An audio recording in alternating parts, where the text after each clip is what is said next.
हर वर्ष की बात है, इस वर्ष भी आप लोगों को सत्र 2023-2024 के अनुसार आप लोगों को एपीआर भरना है, यानी कि एनुअल परफॉर्मेंस अप्रेसिंग रिपोर्ट आप लोगों को भरनी होगी सत्र 2023-2024 के अनुसार। तो जो भी थर्ड ग्रेड की जो टीचर है, तृतीय श्रेणी अध्यापक है, वो किस प्रकार से आप लोगों को अपार भरना है, कौन सा रिपोर्टिंग अधिकारी होगा, रिव्यूइंग ऑफिसर कौन सा होगा, एक्सेप्टिंग ऑफिसर कौन सा होगा, तृतीय श्रेणी अध्यापक का जो चैनल्स होता है, यानी कि जो अधिकारी होते हैं वो अधिकारी कौन कौन से होते हैं, और किस प्रकार से आप लोग उन अधिकारियों के मोबाइल नंबर पता कर सकते हैं, उनकी आईडी पता कर सकते हैं, उनको आप लोग सर्च कर सकते हैं और अपना जो एपीआर है ऑनलाइन कर सकते हैं। ये जो एपीआर है वो आपके स्टाफ विंडो से, यानी कि साला दर्पण आपकी जो पर्सनल आईडी होती है स्टाफ विंडो वाली, उससे आप लोगों को भर पाएंगे। तो आज की वीडियो में आपको पूरी जानकारी देने वाला हूँ, सारी जानकारी आपको इस एक ही वीडियो में मिल जाएगी।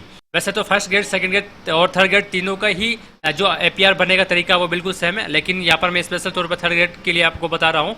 तो इससे पहले यदि आप लोग मेरे चैनल पर नए आए हैं तो मेरे चैनल को सब्सक्राइब कर लीजिएगा, ताकि एपीआर से संबंधित साला दर्पण, स्टाफ विंडो, आईपीएमएस पोर्टल से संबंधित जो भी ऑनलाइन अपडेट होती है उसकी जानकारी सबसे पहले आप तक पहुंचती रहे। तो अपार आप लोगों को किस प्रकार से भरना है, इससे पहले मैं कुछ आपको महत्वपूर्ण जानकारी आप लोगों को पता होनी चाहिए, इसके जब बारे में आपको बता देता हूं। तो सबसे पहले यहाँ पर जो अपार है, अपार भरने की जो तारीख है वो 31 जुलाई है, यह सब आप लोगों को पता है, हो सकता है ये तारीख आगे भी बढ़ सकती है। इसके बाद में जो आप लोगों का जो रिपोर्टिंग अधिकारी होगा वो आपको अप्रूव करेगा 31 अगस्त तक। उसके बाद में जो रिव्यूइंग ऑफिसर होगा वो 30 सितंबर आपका अपार को अप्रूव करेगा, और जो लास्ट में जो एक्सेप्टिंग ऑफिसर होता है वो 31 अक्टूबर तक आप लोग जो अपार आप लोग भरेंगे उसको यहाँ पर अप्रूव करेगा। तो ये तो थी डेट के बाद। अब आप लोगों को जो आप अपार भरोगे तब आप लोगों को ये पता होना चाहिए कि आप लोगों का रिपोर्टिंग, रिव्यूइंग और एक्सेप्टिंग ऑफिसर कौन सा है। यहाँ पर लोक सेवा का मतलब होगा कार्मिक, जैसे कि हम लोग रिपोर्टिंग कहते हैं। तो यहाँ पर देखिए एक एग्जाम्पल के लिए मैं आपको समझाता हूँ, जो कि राजकीय माध्यमिक और उच्च माध्यमिक जो विद्यालय हैं उसके अंदर काम करने वाले जो सभी थर्ड ग्रेड के जो टीचर है, लेवल फर्स्ट हो गया, सेकंड हो गया, चाहे वो शारीरिक शिक्षक हो गया, पुस्तकालय हो गया, या फिर कनिष्ठ सहायक, प्रयोगशाला सहायक हो गया, ये इतने सारे जो भी नाम बोले मैंने आप लोगों को, ये जो लोक सेवक है उनका जो रिपोर्टिंग ऑफिसर होगा वो संस्था प्रधान होगा, रिव्यूइंग ऑफिसर सीबीओ होगा, और जो एक्सेप्टिंग ऑफिसर है वो डीओ होगा, वो भी माध्यमिक वाला। ये आपको बिल्कुल ध्यान में रखना है, माध्यमिक और प्रारंभिक आप लोगों को कन्फ्यूजन नहीं होना है। इसी तरह से जो ग्रामीण क्षेत्र के अंदर अपर प्राइमरी और अपर प्राइमरी स्कूल के जो टीचर है, लेवल फर्स्ट और लेवल सेकंड, और जो प्रबोधक होते हैं उनके लिए जो रिपोर्टिंग ऑफिसर होगा यहाँ पर आप लोगों के पीओ होगा। उसके बाद में रिव्यूइंग ऑफिसर सीबीओ होगा, और जो एक्सेप्टिंग ऑफिसर होगा वो डीओ होगा, यानी कि जिला शिक्षा अधिकारी होगा, लेकिन वो भी प्रारंभिक वाला होगा। ये आपको स्पेशल तौर से ध्यान में रखना है। इसी तरह से आगे की यदि हम लोग बात करें, ग्रामीण क्षेत्र के जो पीटीआई होता है उसके लिए भी यहाँ पर सेम टू सेम रहने वाला है। शहरी क्षेत्र के लिए जो प्राइमरी और अपर प्राइमरी स्कूल हुए हैं और उसके अंदर जो टीचर है फर्स्ट लेवल के और जो सेकंड लेवल के जो हमारे ग्रेड शिक्षक साथी हैं उनके लिए यहाँ पर जो रिपोर्टिंग ऑफिसर होगा पीओ के स्थान पर यूसीई होगा, और यहाँ पर रिव्यूइंग ऑफिसर मुख्य ब्लॉक शिक्षा अधिकारी हो जाएगा, यानी कि सीबीओ आ जाएगा, और उसके बाद में जो एक्सेप्टिंग ऑफिसर है वो आप लोगों के आ जाएगा डीओ प्रारंभिक आ जाएगा। ये आप लोगों को थोड़ा सा ध्यान में रखना है। आगे हम लोग और चलते हैं। राजकीय उच्च प्राथमिक विद्यालय शहरी क्षेत्र के अंदर जो शारीरिक शिक्षक अध्यापक है उसके लिए यहाँ पर फिर से यूसीसी हो जाएगा, सीबीओ यहाँ पर आप लोगों के रिव्यूइंग ऑफिसर हो जाएगा, और जो एक्सेप्टिंग ऑफिसर है वो डी हो जाएगा, वो भी माध्यमिक का होगा। ये आप लोगों को थोड़ा सा ध्यान में रखना है। उसके बाद में जो वरिष्ठ अध्यापक हो जाएंगे, जो सेकंड ग्रेड के टीचर है, यहाँ पर आपको लास्ट में जो एक्सेप्टिंग ऑफिसर होगा वो संयुक्त निदेशक होगा संभाग स्तर का। इसके बाद में यहाँ पर हम लोग और देखते हैं जो फर्स्ट ग्रेड के जो टीचर्स है, जो व्याख्याता है, चाहे वो पुस्तकालय वाला अध्यापक हो, यानी कि पुस्तकालय अध्यक्ष हो, लाइब्रेरियन हो, उसके लिए यहाँ पर जो लास्ट में जो एक्सेप्टिंग ऑफिसर होगा वो निदेशक होगा माध्यमिक शिक्षा विभाग का। और इसी तरह से जो प्रिंसिपल होगा पीओ के लिए भी यहाँ पर मुख्य ब्लॉक शिक्षा अधिकारी होगा, रिपोर्टिंग अधिकारी, रिव्यूइंग में आप लोगों का मुख्य जिला शिक्षा अधिकारी हो जाएगा, और एक्सेप्टिंग ऑफिसर में निदेशक माध्यमिक शिक्षा हो जाएगा। तो ये एक चैनल दिया गया है, इस चैनल को एक बार आप लोग अच्छी तरह से समझ लीजिएगा। वैसे मोटी मोटी बात मैंने आप लोगों को यहाँ पर बता दी है। इसके बाद हम लोग चलते हैं कि अब हमें ये तो पता हो चुका है कि एक्सेप्टिंग ऑफिसर कौन सा होगा, रिव्यूइंग ऑफिसर कौन सा होगा, रिपोर्टिंग ऑफिसर कौन सा होगा, लेकिन होगा कौन, यानी कि सीबीओ होगा तो उनका सीबीओ का नाम क्या है, नंबर क्या है, ये आप लोगों को पता करना है। हो सकता है आपकी ज्वाइनिंग से पहले उनका ट्रांसफर हो चुका है या फिर रिटायरमेंट हो चुका है, हो सकता है कुछ किसी की डेट भी हो चुकी हो। तो ऐसी स्थिति में आप लोगों को एक लिस्ट जारी की गई है। ये 7 यहाँ पर जो संभाग दिए गए हैं, 9 संभाग दिए गए हैं, और 9 संभाग के आगे पृष्ठ संख्या लिखी जाए। जैसे अजमेर के लिए 2 से 9 तक पेज है। तो एग्जाम्पल के जैसे मैं आपको अजमेर का ही बताता हूँ, आप लोग एक बार इसको समझ लीजिएगा। अजमेर के अंदर यहाँ पर 2 नंबर पेज से दिया गया। तो यहाँ से देखिए सबसे पहले यहाँ पर कार्यालय का नाम लिखा हुआ है, फिर अधिकारी का नाम लिखा हुआ है, और यहाँ पर कार्य अवधि भी यहाँ पर लिखी हुई है, क्योंकि हमको सत्र 2023-24 के अनुसार आप लोगों को भरना है। तो इसमें बहुत सारे अधिकारी होते हैं, उनका ट्रांसफर हो जाता है, या फिर रिटायर हो चुके होते हैं, या फिर कोई एक्सपायर भी हो जाता है। तो आप लोगों को उनको ही लिखना है, चाहे वो एक्सपायर हो, चाहे रिटायरमेंट हो चुका हो, चाहे ट्रांसफर हो चुका हो, लेकिन आप लोगों को उन्हीं की आईडी और मोबाइल नंबर भरकर उनको सर्च करना है। रिपोर्टिंग अधिकारी जो भी अधिकारी आप लोगों को बनाना है, आप लोग उन्हीं को ही बनाएंगे, यानी कि जो अभी वर्तमान में है आपको उनको नहीं बनाना है। तो यहाँ पर अजमेर के लिए यहाँ पर देखिए मुख्य जिला शिक्षा अधिकारी हो गया, नाम अधिकारी ओम प्रकाश शर्मा जी, इनके कार्य अवधि भी यहाँ पर लिखी हुई है, और उसके बाद पद नाम, वर्तमान पद स्थापन, सारी चीज़ें आप लोगों को यहाँ से मिल जाएगी। मोबाइल नंबर, एनआईसी आईडी और वर्तमान स्थिति भी आप लोग यहाँ पर देख सकते हैं। तो यहाँ से आप लोग उसको अच्छी तरह से एक बार अपने जो अधिकारी जो भी मैंने बताए थे, रिपोर्टिंग, रिव्यूइंग और एक्सेप्टिंग जो ऑफिसर होते हैं, उनके यहाँ पर आप लोग मोबाइल नंबर और ये जो आईडी है, इस आईडी से हम लोग यहाँ पर आगे सर्च कर लेंगे। तो आप लोग इसको थोड़ा सा नोट कर रख लीजिएगा। इसी तरह से सभी जिलों को दिया गया है। यहाँ पर अलग अलग देखिए मसूदा ब्लॉक, केकड़ी, अजमेर, पिसांगन, अराई, किशनगढ़, जेवाजा, सभी ब्लॉक के यहाँ पर आप लोगों को दिया गया है। सीबीओ के ऑफिस के जो सीबीओ होता है उसके नंबर दिए गए हैं, सभी संभागों के सभी जिलों के यहाँ पर दिए गए हैं। तो आप लोग आपसे संबंधित जो भी जिला आता है आप लोग उसमें से आप लोग देख सकते हैं। ये जो पीडीएफ है वैसे तो आपके ग्रुप में कहीं ना कहीं आपको मिल जाएगी, फिर भी इस वीडियो के डिस्क्रिप्शन बॉक्स में आपको इसका लिंक मिल जाएगा, आप लोग उसको वहां से डाउनलोड कर सकते हैं। अब हम लोग चलते हैं कि ऑनलाइन आप लोगों को किस प्रकार से भरना है।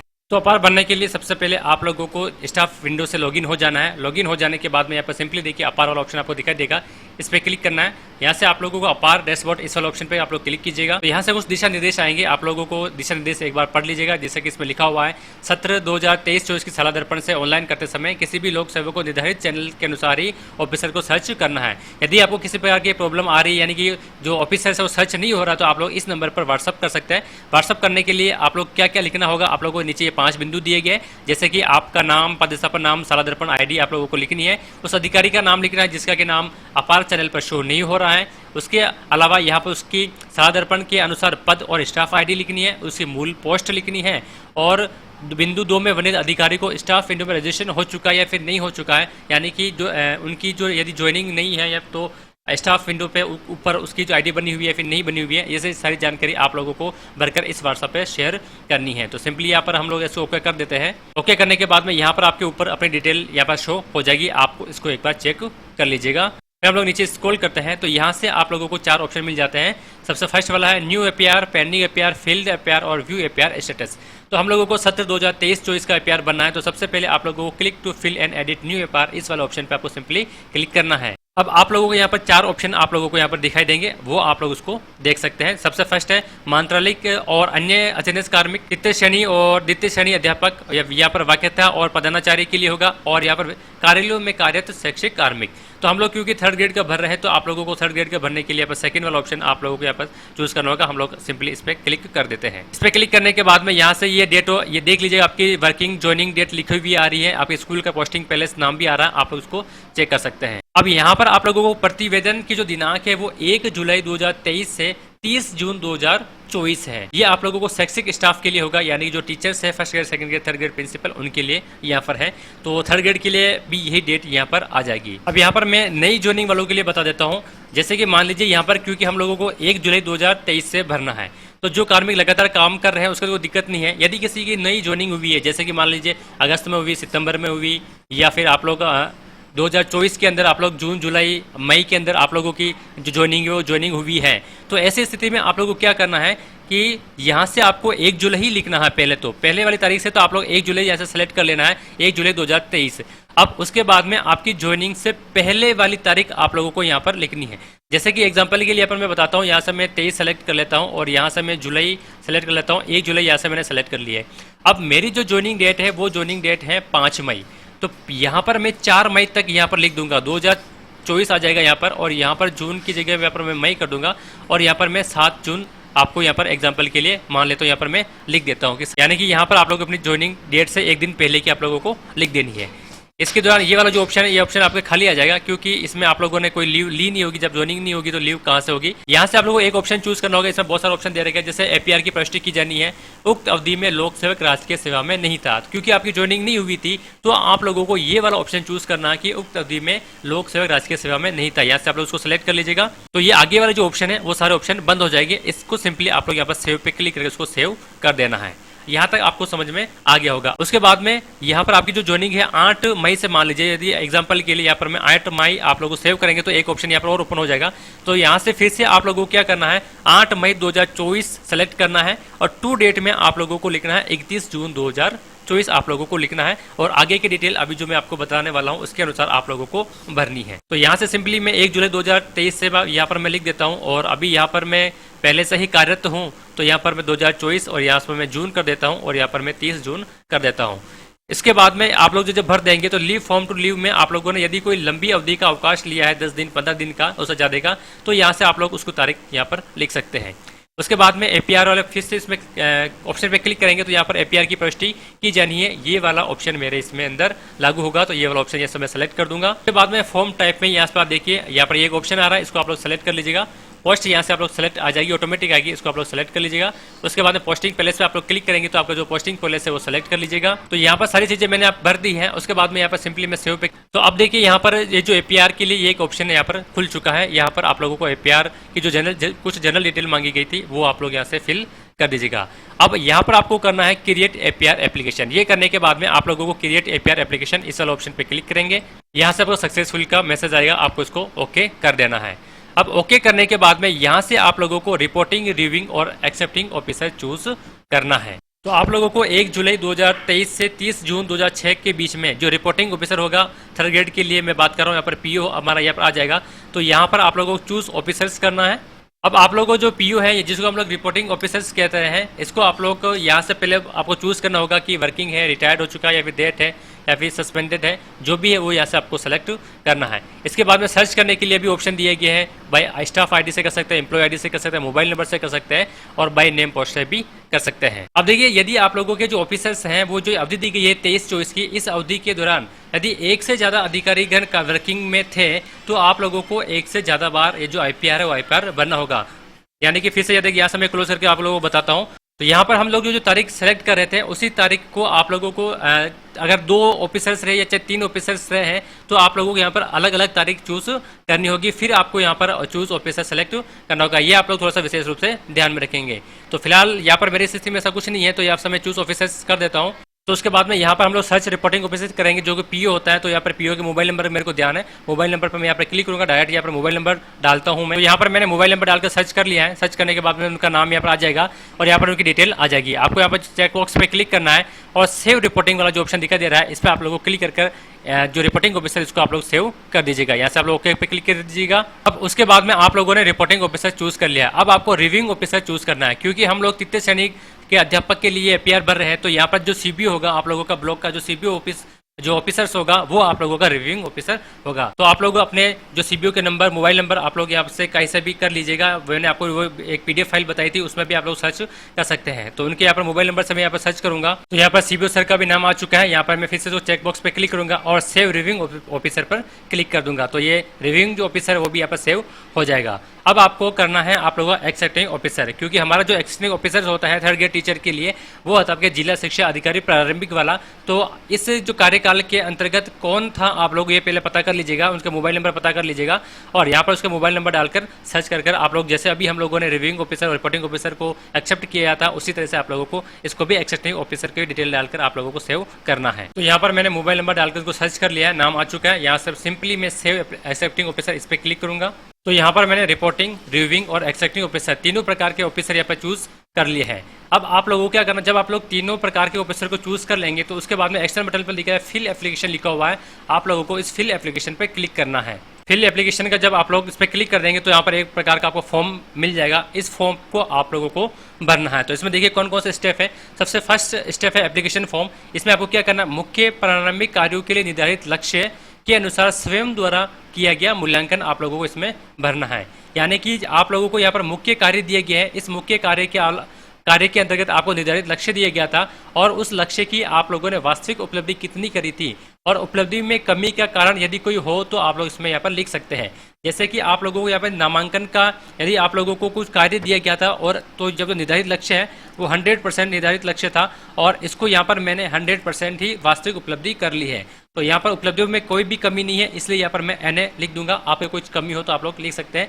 इसी तरह से आप लोग ठहराव के अंदर भी 100 कर दीजिएगा, उसके अंदर भी यहाँ पर भी आप लोग 100 कर दीजिएगा और यहाँ पर आपको NA लिख दीजिएगा। इसी तरह से चाइल्ड ट्रैकिंग इन द जन सहभागिता के अंदर जो भी आप लोगों को लक्ष्य दिया गया आप लोग इसमें 100 कर दीजिएगा।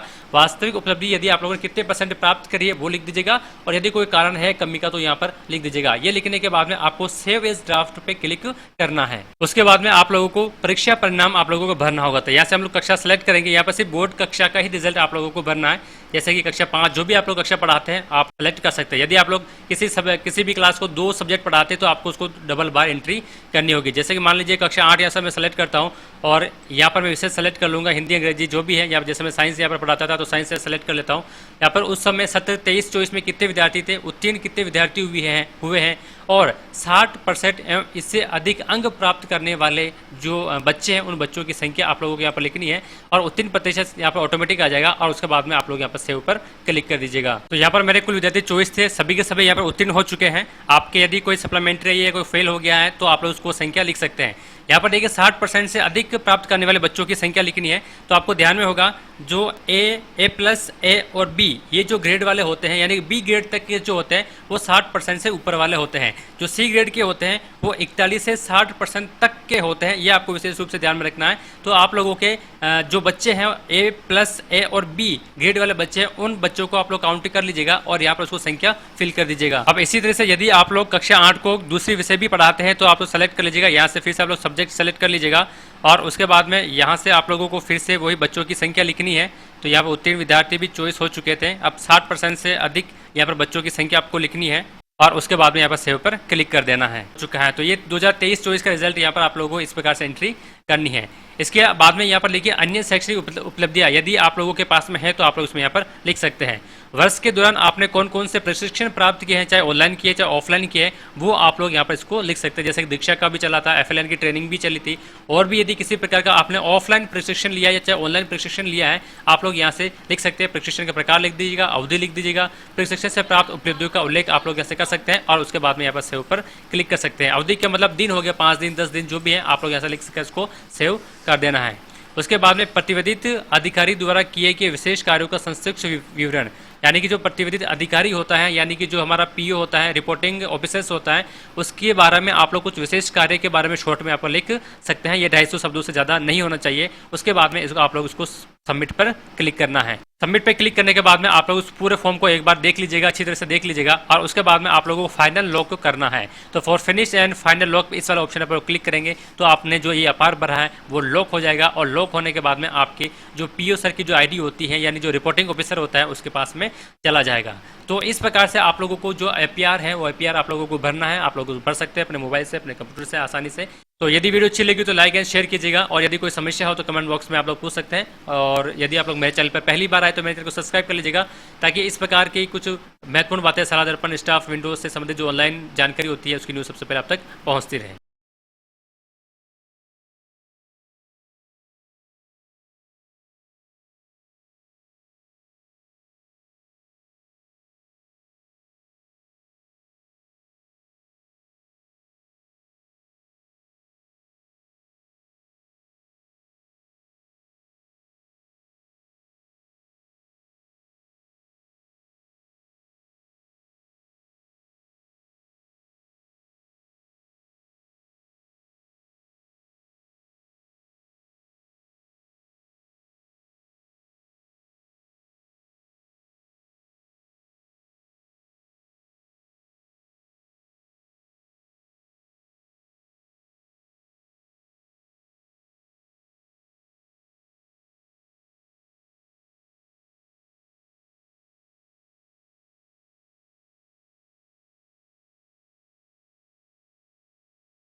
क्लिक करता हूँ।